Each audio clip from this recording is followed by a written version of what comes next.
안녕하십니까. 유네스코 한국위원회 교육본부장 맡고 있는 조우진입니다. 오늘 먼저 조선일보 100주년 기념으로 진행된 교육 컨퍼런스를 축하드리면서 또 이 자리에 함께하게 돼서 기쁘게 생각합니다. 제가 오늘 드릴 말씀은 어찌 보면 오늘의 주제와 조금 거리감이 있을 수도 있고 또 어찌 보면 상당히 근원적인 이야기일 수도 있는데 조금 전에도 이제 그런 몇 분의 발표가 있었습니다만 지금 국제사회에서 뉴노멀을 향해 어떻게 가야 하는가 하고 합의된 의제 하나를 여러분께 소개해드리면서 우리가 조금 다르게 생각해보고 살아갈 수 없을까라는 고민을 나누고자 합니다. 제목에서 보시다시피 지속가능 발전이라는 의제인데요. 이 의제가 어떻게 우리에게 교육의 목적을 새롭게 설정하고 포스트 코로나 시대의 교육의 방향을 정하는 데 있어서 다시 한번 생각할 수 있는 기회를 마련해 주는가에 대해서 여러분들과 함께 생각을 좀 나눠보도록 하겠습니다.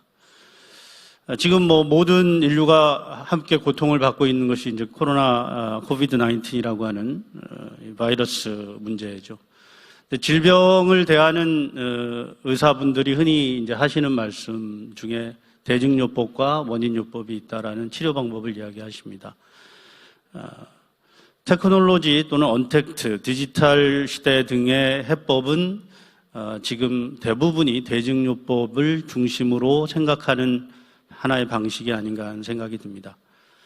그래서 저는 지속가능 발전이라는 국제사회의 의제를 우리가 좀 더 원인요법을 찾는 데 기여할 수 있는 하나의 단초가 될 수 있지 않을까 하는 생각이 듭니다. 원인이 무엇인가라는 코비드-19의 원인이 무엇인가에 대해서 여러 가지 이견이 있습니다. 그것이 박쥐로부터 출발해서 인류에게 전염이 되었다라는 이야기도 있고 그 근본적인 원인은 생물종 다양성을 해치고 서식지를 파괴하고 그런 총체적으로 기후변화의 원인을 가지고 온 인류의 행위이다라는 이야기도 있습니다. 사실 어떤 것이 원인인지에 대해서 아직 명확하게 모두가 합의에 이르지는 못하고 있지만 이런 원인이라고 추정되는 것들이 분명히 의심이 가는 것은 사실인 것 같습니다. 그렇다면 우리가 원인요법을 위해서 그냥 단순히 지금 처해진 위기 상황을 극복하는 것뿐만 아니라 새로운 뉴노멀을 위해서 무엇을 해야 할 것인가 라는 고민을 하게 되는데요. 우선 아마 일상생활과 가장 밀접한 관계가 있는 경제적인 분야에서 많이 인용되는 다보스 포럼의 경우에 2020년도 주제가 결속력 있고 지속가능한 세계를 위한 이해관계자라는 주제로 진행이 됐습니다. 그리고 재미있는 것은 이번에 경제 포럼임에, 세계 경제 포럼임에도 불구하고 거기서 1위부터 5위까지의 세션이 기후변화와 관련되어 있는 환경 문제라고 우리가 흔히 이야기하는 것들과 관련 있는 주제들이었다는 것입니다. 왜 제가 이 말씀을 드리냐 하면 2000년 뉴 밀레니엄을 출발하면서 인류 사회는 이런 목표를 정했습니다. 흔히 이제 새천년 개발 목표, 새천년 발전 목표, MDG 골이라고 많이 이야기를 하죠. 그냥 8가지의 목표를 정했는데 그 중에 보시면 이제 환경이라는 것은 하나의 7번의 목표로 들어가 있고 나머지 부분들은 대부분 우리 인류가 좀 달성했으면 하고 희망하는 문제들을 제시했습니다.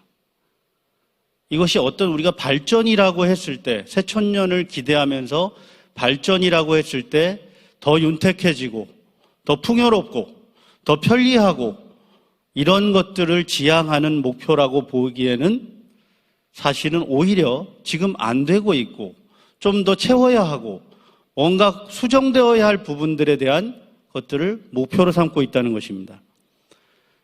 2000년에 새천년 개발 목표로 8가지가 진행이 됐는데 15년 지난 후 이 새천년 개발 목표인 MDG 골은 SDG 골로 변하게 됩니다.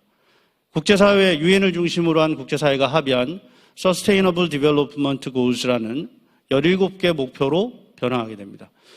여러 가지로 이 17개 목표를 분석하는 분들이 계신데요. 일반적으로 5P라고 이야기도 하고 경제, 사회, 환경의 세 가지 영역을 중심으로 한 목표라고 이야기도 합니다. 5P는 여기서 설명을 굳이 다시 드릴 필요는 없을 것 같습니다. 사람 번영, 지구, 평화, 파트너십 이런 이야기고요. 경제, 사회, 환경 관련된 17가지 주제라고 분석을 할 때 경제 발전의 경우에 에너지와 같이 환경 보전의 주제로 들어가는 것들도 있습니다. 중요한 것은 이 17개의 목표가 낱낱이 서로 분리되어서 단절적으로, 분절적으로 지향하고 있는 목표가 아니라는 것입니다. 제가 오늘 말씀드리고 싶은 내용은 이러한 목표들이 서로 긴밀하게 관련성을 가지고 있다라는 말씀을 드리고 싶습니다. 흔히 우리 사회에서 어떤 경제, 사회, 환경이라고 하면 이렇게 섹터리즘적인 분류를 해놓고 그것이 인간의 삶과 마치 별개로 따로따로 관련성을 맺고 있는 것처럼 이해하고 그 분야의 전문가들이 어떤 이야기들을 풀어냅니다. 그러나 실제로 우리 인간의 삶에서 이번 코비드-19 사태에서도 볼 수 있지만 바이러스 하나가 가지고 오는 문제가 환경 문제에만 그치는 것이 아니라 사회 문제, 경제 문제, 그리고 정치적인 문제, 모든 영역에 있어서 문제를 연결시키면서 풀어가지 않고서는 해결되지 않는다는 것을 보여주고 있습니다. 사실 지속가능 발전이라는 개념은 매우 오래됐습니다. 여러분들께서 아마 가장 잘 알고 계신 개념이 1987년도 세계환경발전위원회 그 브루틀란트 보고서라고 하는 Our Common Future에 나와 있는 이 정의입니다. 미래 세대가 자신의 필요를 충족시킬 수 있는 능력을 훼손하지 않으면서 현 세대의 필요를 충족시킬 수 있는 발전. 굉장히 어렵죠. 이해하기가 그대로 읽어도 쉽지는 않습니다. OECD 경제개발협력회 앞에서도 발표가 있었습니다만, 그래서 현재와 미래를 위한 경제, 사회, 환경 정책의 올바른 조합을 설계하는 것. 또 2008년에는 생태계가 수용할 수 있는 능력 안에서의 인간 삶의 질 개선. 아주 간단하게 정의한 것들도 있습니다. 이런 그 지속가능 발전 개념이 오랫동안 이어왔고 그것이 2015년도에 적어도 2030년까지는 인류 전체가 이런 목표를 향해서 함께 가보자라고 제시한 개념이 지속가능 발전 목표 17가지라고 아까 말씀드렸습니다. 그런데 그 지속가능 발전 목표를 이해하려면 사실은 오래된 개념이지만 지속가능 발전이라는 개념을 이해할 필요가 있습니다. 아까 1987년도 브루틀란트 보고서에서 나와 있는 정의는 일반적으로 많이 알려져 있지만 그 몇 페이지 뒤에 보면 지속가능 발전의 키 컨셉이라는 두 가지 개념이 나옵니다. 이 핵심 개념 두 가지는 일명 필요의 개념이라고도 하고 한계의 개념이라고도 합니다. 근데 여기서 중요한 것은 우리가 이 두 가지 개념으로부터 앞으로 포스트 코로나 시대에 인류가 어떤 방향으로 가야 하는 것이 바람직하고 어떤 것이 우리 삶에서 우선순위가 되어야 하고 어떤 것들을 다시 한번 고려해야 하는가 하는 여러 시사점을 찾아내는 것이라고 생각합니다. 먼저 필요라는 개념을 한번 보죠. 지속가능 발전의 목적은 그렇다면 필요의 충족인가? 현 세대의 필요를 충족시키고 다음 세대의 필요를 충족시키는 것인가? 필요는 어디까지 우리가 필요한 것인가? 그리고 첫 번째 필요의 개념에서 가장 우선적인 그 우선권, 프라이어리티가 부여되어야 하는 것이 이 지구상에서 가장 가난한 사람들의 본질적인 필요라고 되어 있습니다. essential need라고 되어 있는데요. 본질적인 필요라는 것은 무엇인가? 그리고 환경의 두 번째 개념이 얘기하고 있는 한계는 무엇인가? 기술과 사회 조직은 과연 환경에 어떤 영향을 주면서 어떻게 관계하고 있는가? 이런 이야기들을 우리는 얼만큼 해왔는가라는 겁니다. 지속가능 발전이란 개념이 아까 세계경제포럼의 사례에서도 말씀을 드렸습니다만 과연 우리 경제 문제인가? 왜냐하면 발전이기 때문에 일반적으로 개발이나 발전은 경제 개념으로 이해합니다. 사회 문제인가? 사회 발전이라는 개념 역시 있죠. 환경 보존이라는 이름도 있지만 지속 가능성이라는 것은 흔히 환경 문제로 이해를 합니다. 그럼 지속 가능 발전이라는 용어는 경제 문제인가, 사회 문제인가, 환경 문제인가? 여러분들은 어떻게 생각하십니까? 일반적으로 아직 우리나라 정부 사회에서도 지속가능발전위원회는 환경부 소관으로 지금은 업무 분장이 되어 있습니다. 많은 분들이 지속가능발전이라고 얘기하면 환경 문제로 인식을 하십니다. 코비드-19 문제가 환경 문제인가요? 어떻게 생각하실지 아마도 각각 자신의 답변을 가지고 있을 거라고 생각합니다. 미래 세대의 충족의 요건을 저해하지 않으면서 현 세대를 충족시키는 것. 그러면 이것은 지속가능 발전이라는 것은 미래 이야기인가? 우리는 지금 미래 이야기를 한다고 미래 교육에 대해서 이야기하고 있습니다. 그런데 가만 생각해 보면 현재라는 것은 동시에 과거이자 미래입니다.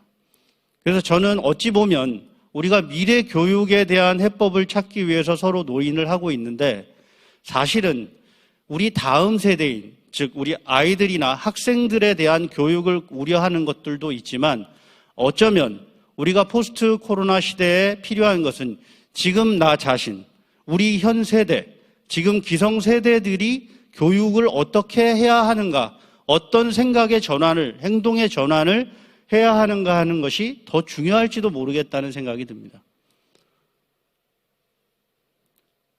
다음은 환경은 인간을 둘러싼 것인가라는 것이죠. 흔히 이제 저희 어릴 때도 그렇지만 학교 가기 싫어하는 아이들이 있습니다. 그러면 그 학교 가기 싫어하는 아이들의 가장 큰 이유는 또 성인이 되어서 직장 가기 싫어하는 사람들이 있습니다. 직장 가기 싫어하는 사람들의 제일 큰 이유를 물어보면 많은 경우 사람이 싫어서 가기 싫다고 합니다. 그 본인이 근무하는 사무실이나 학교가 오래됐고 낡고 냄새가 나고 그런 요인들보다 그곳에 가면 자기를 힘들게 하는 사람이 있다라고 흔히 얘기합니다. 제가 왜 이 말씀을 드리냐 하면 우리는 사실 환경이라는 environment라는 개념을 통해서 인간을 둘러싼 자신을 둘러싼 외부의 것들을 환경으로 설정을 합니다. 그러면 자신은 어디에 있습니까? 환경으로부터 독립되어 있는 존재입니다. 그러나 사실은 사람에게 가장 중요한 환경은 어쩌면 사람인지 모르겠습니다. 우리가 왜 마스크를 쓰고 다니게 됐습니까? 인간이 전염병에 옮긴다라는 것 때문에 인간 간의 서로 간의 관계를 비대면으로 하자라고 많은 사람들이 지금 이야기하고 있는 것이죠. 그러나 이런 질병에 대한 부분뿐만 아니라 실제로 인간에게 가장 큰 영향을 주는 환경은 인간인지도 모르겠습니다. 어쩌면 지금 이 순간에 이 영상을 보고 계시거나 또는 여기서 듣고 계신 분들의 가장 중요한 환경은 여기서 여러분들의 시간을 차지하고 있는 저인지도 모르겠습니다. 그러나 많은 사람들은 자기 자신은 환경이라는 존재로부터 별개로 떨어져 있고 관계가 없다라고 많이 생각을 합니다. 그런 의미에서 우리는 우리 밖에 있는 환경을 대상으로 해서 개발이나 발전을 이야기합니다. 그런데 사실은 발전이라는 것을 굉장히 국어사전을 찾아보시면 아시겠지만 그냥 더 나아지는 상태를 말합니다. 그런데 그 더 나아지는 상태라는 것이 과연 무엇을 의미하는지, 어떤 것이 우리가 원하는 발전인지, 우리가 지향하고 있는 미래인지, 여기에 미래라고 되어 있는데 미래 사회라는 것이 우리가 가고자 하는 길이, 방향이, 모습이 어떤 것인지 아무도 이야기해 주지 않습니다. 교육의 목표, 교육의 발전은 무엇이냐? 그럼 교육은 어떤 것인가에 대해서 이야기하고 교육이 지향하는 것이 무엇인가? 흔히 그것을 이제 교육학적에서는 많이 이야기하는 것은 인간상이라고 많이 이야기합니다. 그런데 교육이 개인적인 차원만 있는 것도 아니죠. 공동체 일원으로서의 성장의 문제도 함께 다루고 있는 것이죠. 어쨌든 발전이라는 것이 경제 발전을 하면 그 목표는 우리가 살고자 하는 세계는 어떤 세계인가에 대해서 별로 논의한 적이 없습니다. 그래서 유네스코가 교육의 미래위원회를 구상하면서 세부 주제를 구성하고 있는데 내년도에 이제 그런 논의들의 결과가 조금씩 드러날 것으로 예상하는데요. 첫 번째가 새로운 사회 계약입니다. 우리 인류가 어떤 식의 새로운 뉴노멀을 만들기 위한 새로운 사회 계약을 이루어낼 수 있을 때 어떤 미래를 지향하고자 하는 것이 그림으로 조금이나마 그려지고 함께 합의를 하고 논의를 하고 약간의 이견 충돌은 있겠지만 또 그게 심할 수도 있겠지만 그런 과정을 거쳐서 만들어낼 필요에 대해서 새로운 뉴 소셜 컨트랙이라는 이야기를 하고 있습니다. 그리고 무엇보다 중요한 것은 지속 가능한 발전이라는 용어가 나온 배경입니다. 그것은 우리의 지금까지의 발전이 지속 가능하지 않았다는 것입니다. 그런데 사실 원인을 규명하려면 그 원인을 철저히 규명해서 그것을 수정하려는 노력을 해야 합니다. 그런데 지속 불가능성에 대한, 어떻게 지속 불가능하게 해왔는지에 대한 이야기는 별로 하지 않습니다. 단지 코비드-19에 대응해서 우리가 어떻게 이것을 극복해낼 수 있을까의 이야기를 많이 할 뿐, 실제로 지속 불가능한 것이 어떻게 이루어져 왔는가에 대한 부분을 철저하게 이야기하지 않습니다. 아무도 책임지지 않습니다. 왜 아이들이 기후행동이라고 해서 툰베리 같은 아이들이 학교를 가길 거부하겠습니까? 기성세대가 그동안 지속 불가능하게 해왔던 것들은 철저하게 성찰을 하고 수정하려는 노력을 우리가 행동으로 할 수 있을 때, 그것이 우리 현 세대를 위한 교육이 되고 다음 세대를 위한 교육이 될 수 있다고 저는 생각합니다. 많은 분들이 지속가능 발전의 개념을 할 때 왼쪽에 있는 세 영역 모델을 활용해서 이야기하십니다. 저것을 three pillars라고도 하고, three area라고도 하고, 세 영역에 대해서 우리가 어린 시절 배웠던 벤 다이어그램처럼 이렇게 기형화해서 보고 있는데요. 저는 사실은 오른쪽에 있는 그림을 선호합니다. 경제라는 것이 별도로 떨어져 있는 것이 아닙니다. 사회라는 것이 별도로 떨어져 있는 것이 아니라고 생각합니다.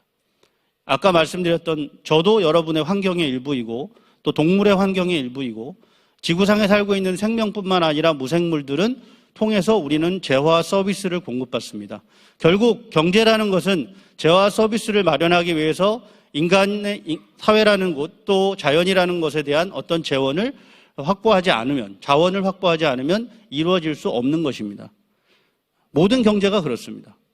그런데 그것을 우리는 항상 구분해서 생각하는 데 익숙해 있습니다. 사실은 여러분들께서 더 잘 아시겠지만 에코노미의 에코와 에콜로지의 에코는 같은 어원입니다. 에코라는 것은 결국 헤빗이라는 것이죠. 사는 문제, 거주하는 문제. 그래서 에콜로지가 흔히 곤충의 집단 서식에 대해서 연구한다, 생태학이 그런 이야기 많이 하지 않습니까? 에코노미라는 것도 경제라는 것도 결국 인간의 삶에 대한, 인간이 거주하는 문제에 대한 이야기입니다. 인간이 동물의 일부라고 보면, 생물의 일부라고 보면 존엄성이 없다라는 것이 아니라 자연적인 존재로서, 생물학적인 존재로서 그렇게 본다면 결국 에코노미라는 것도 에콜로지라는 것과 같은 맥락에 있다라는 것입니다. 우리가 환경, 사회, 경제를 항상 분리해서 생각하는 이런 사고로부터 바뀌지 않는 한 지속가능 발전을 향한 목표에 부응하기는 굉장히 어렵다라는 생각이 듭니다. 유네스코도 유엔의 교육과학 문화를 담당하는 전문기구로서 그동안 지속가능 발전에 대해서 많은 노력을 해오고 있습니다. 그 중에 하나로 2019년도 총회에서 지속가능 발전 목표인 2030이라고 흔히 부르죠. SDG 고를 향한 교육이라는 것으로 해서 Education for 2030라는 프로그램을 만들고 이걸 론칭하기 위해서 지금 준비를 하고 있습니다. 사실은 금년도부터 시작을 한 것인데요. 이 코로나 사태 때문에 전 세계적인 론칭 세레모니를 아직 열지 못하고 내년에 열 계획입니다. 그러나 중요한 것은 아까 말씀드린 것처럼 교육이 지속가능 발전 목표 4번에 하나의 교육 의제로 들어가 있다고 해서 그것이 교육만의 별개에 떨어져 있는 분절적인 목표가 아니라는 점은 다시 한번 말씀드리고 싶습니다. 그 교육 목표 4번은 4번이라는 것 자체에 대한 Leaving No One Behind라고 해서 누구도 소외되지 않게끔 하고자 하는 교육의 분야에서의 노력과 함께 우리의 사회에서는 그걸 포용적인 교육이라고 얘기하기도 하죠. 포용정책이라고도 하고 그런 것과 더불어서 나머지 16가지의 지속가능 발전 목표를 지향하고 있는 그것을 위한 노력을 칭하는 교육이기도 한 것입니다. 그런 의미에서 ESD4 2030이라는 이야기를 하고 있는 겁니다. 여기서 3가지 주요 접근 방식을 이야기하는데요. 하나는 변혁적 행동이고 두 번째는 구조적 변화, 세 번째는 기술적 미래를 얘기합니다. 그런데 여기서 제가 조금 몇 가지 시사점을 시간이 많지 않기 때문에 제가 정리를 해보면 포스트 코로나 시대를 위한 지속가능 발전이라는 의제 그리고 거기에 핵심 개념인 2가지 필요의 개념과 한계의 개념을 통해서 우리가 생각해 볼 수 있는 교훈들은 이렇습니다. 첫째, 인간은 자연의 일부라는 생각을 대단히 지금보다 심각하게 해야 합니다. 흔히 지금 새로 나오는 학계 개념으로 포스트 휴머니즘이라는 개념이 있습니다. 포스트 코비드 19이 아닙니다. 포스트 휴머니즘입니다. 그게 무엇일지 지금 학자들은 논의하고 있습니다. 인간은 자연의 일부라는 생각을 우리가 갖지 않으면 인간이라는 전체성, 또 우리가 흔히 교육의 목표 중에 하나로 표현하고 있는 전인교육이라는 이러한 인간을 대상으로 하는 교육행위는 사실 설 자리가 없게 될 가능성이 굉장히 높습니다. 두 번째, 아까 말씀드린 바와 같이 경제, 사회, 환경은 분리될 수 없습니다. 경제학은 여러분들께서 사실 그렇게 역사가 오래되어 있지 않았습니다. 경제학이 중요하지 않다는 것이 아닙니다. 지금 사회에서 가장 중요한 학문으로 부상되어 있습니다. 그런데 여러분들이 잘 아시는 국보론의 저자인 아담 스미스가 무슨 과 교수였는지 아십니까? 그 당시 글라스고우 대학의 도덕철학과 교수입니다. 도덕감정론이라는 유명한 저서가 있죠. 경제라는 것은 거시경제학을 이야기한 케인스라는 사람은 친구한테 서신을 통해서 보내면서 에코노미 이즈 에틱스라고 했습니다. 경제학이라는 것은 윤리학이다. 우리가 생각하는 재화와 서비스를 수량으로 측정해서 다루어내고 그것이 얼마나 소득을 높이고 이해관계를 높일 수 있는 그런 것만이 경제학이 아니라는 것입니다. 200여 년 전만 해도 경제학이 하나의 분과로 독립되기 어려웠던 시절이었던 것이죠. 경제, 사회, 환경은 분리될 수 없는 것입니다. 그런데 우리는 분리하고 학문을 위해서, 분석을 위해서, 사고를 위해서 언어적으로 분리해놨을 뿐이지 실제적으로 인간의 삶에서 이것은 분리하기 굉장히 어렵습니다. 인간의 필요와 욕망을 구분해야 된다. 여러분들 노벨 경제학상으로 잘 알고 계신 사뮤엘슨이나 이런 사람들이 그 원칙이라고 할까요? 행복의 공식 이런 것들 얘기했죠. 뭐죠? 행복은 욕망분의 소득이든가요? 욕망분의 소비라고도 하고. 그것이 경제학적인 행복인가? 이스털린의 역설이라는 것도 있죠. 어느 정도의 충족, 한계 효용의 법칙으로 효용성이 있어서 충족이 되면 그 이상의 충족은 어렵다. 우리 사회에서 만들어내고 생산해내고 소비하고 있는 많은 것들이 인간의 기본적인 아까 말씀드렸던 essential need라고 하는 본질적인 욕구를, 필요를 충족시켜주는 것 외에 얼마나 많은 욕망과 얼마나 많은 소비를 만들어내고 있는가에 대해서 다시 생각해 봐야 합니다. 이것은 경제 발전을 하지 말자는 이야기가 아닙니다. 이러한 사고가 같이 함께 어우러져야 된다는 것입니다. 개인은 중층적인 사고를 필요로 한다. 여기서 세계시민교육도 이야기되고 지역주민 이야기도 되고 우리 교육법에는 민주시민으로 양성하는 것을 교육법의 목적으로 표현하고 있습니다. 저는 한국인이기도 하고 아시아인이기도 합니다. 한국의 학생들이 글로벌 캠프 같은 것을 하면 예전에는 아시아인이 너 아시아에서 왔지라고 서양 애들한테 이야기를 들으면 괜히 이유도 모르겠는데 기분 나쁘다고 얘기합니다. 본인이 아시아인이라는 생각을 별로 하고 싶지 않았는지도 모르겠습니다. 그렇지만 우리는 지역 주민이기도 하고 대한민국 국민이기도 하고 아시아인이기도 하고 세계인이기도 합니다. 한 인간이 동시에 여러 가지 자기의 정체성을 가지고 있는 것입니다. 세계시민교육을 한다고 해서 다뉴브강에 가서 메콩강에 가서 봉사활동하는데 동강도 모르고 낙동강도 모르고 금강도 모르고 그러고 있으면 그것이 바람직한 세계시민은 아니지 않습니까? 자기 지역사회도 알고 그리고 자기가 속해 있는 국가도 알고 지역 리지널한 아시아로서의 그런 현상도 이해하고 또 세계인으로서의 역할도 이해해야 할 것입니다. 어느 하나만 강조되는 정체성이 지금은 그닥 수용되기 어렵다라는 생각을 갖고 있습니다. 끝으로 오늘 이제 많은 이 다음 세션 이슈 이제 에듀테크에 대한 논의로 알고 있는데요. 유네스코가 얘기하는 아까 기술적 미래에 대한 접근에서 한 가지 이렇게 어텐션이 필요하다라고 얘기한 주의가 필요하다고 얘기한 것은 기술적 해법이 또 다른 기술적 문제, 또 다른 사회적 문제를 야기할 수 있다는 것입니다. 우리는 에너지가 얼만큼 사용되는지 이런 온라인 시대를 마련하기 위해서 그 기기들이 어떤 물리적인 환경 오염의 문제도 있지만 그 기기들을 통해서 어떤 식의 사회적, 제도적 문제가 발생할 수 있는지에 대해서 상당히 고민을 해봐야 합니다. 여러분들 공유경제라고 해서 뭐 쉐어링 이코노미라는 얘기 많이 하시죠. 사회적으로 화두가 많이 됐습니다. 그것을 긱 이코노미라고도 합니다. 긱이라는 것은 미국에서 뭐 제가 찾아본 바로는 재즈바에서 일용직으로 쓸 사람을 그때그때 채용해가지고 쓰는 겁니다. 공유경제에 들어가 있는 노동자들이나 소비자들은 요즘 택배 하시는 분들 때문에 사회적으로 많은 우려가 생기고 있는데요. 정규직으로 들어가서 일하는 것이 아닙니다. 자기가 자기 일 개인으로서 참여해서 하는 것입니다. 그런 경제가 과연 디지털화돼서 플랫폼 경제라고 해서 만들어 놓고 진행을 하지만 그것이 우리가 지향하는 사회의 모습인가? 그것이 학생들에게 바람직한 디지털 사회의 모습으로 교육시켜야 할 컨텐츠가 될 수 있는가? 그런 문제들에 대해서도 같이 고민을 할 수밖에 없다는 것입니다. 예, 맞춰야 될 것 같은데요. 유네스코가 얘기한 21세기 교육위원회 보고서에 따르면 이 네 가지 4필러스라고 해서 알기 위한 학습, learning to know, 행동하기 위한 학습, learning to do, 그리고 존재하기 위한 learning to be, 흔히 인간화 교육이라고 예전에 불렀던 것이죠.